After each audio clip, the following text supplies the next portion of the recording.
بسم الله الرحمن الرحيم أأنتم أشد خلقا أم السماء بناها رفع سمكها فسواها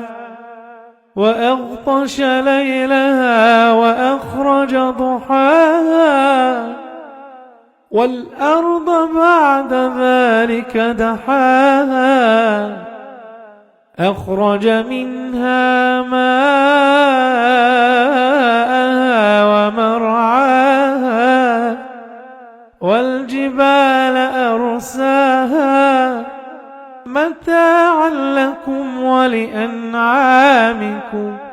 فإذا جاءت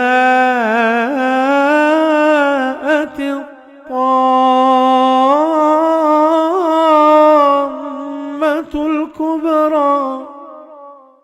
يوم يتذكر الإنسان ما سعى وبرزت الجحيم لمن يراه فأما من طغى وآثر الحياة الدنيا فإن الجحيم هي المأوى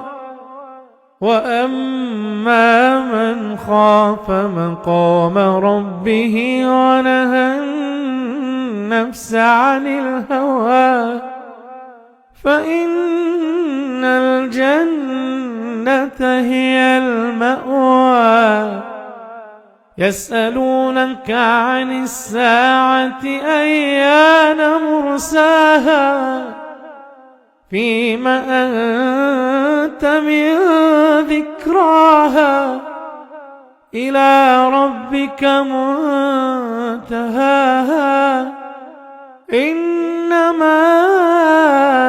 أنت منذر من يخشاها كأنهم يوم يرونها لم يلبثوا إلا عشية أو ضحاها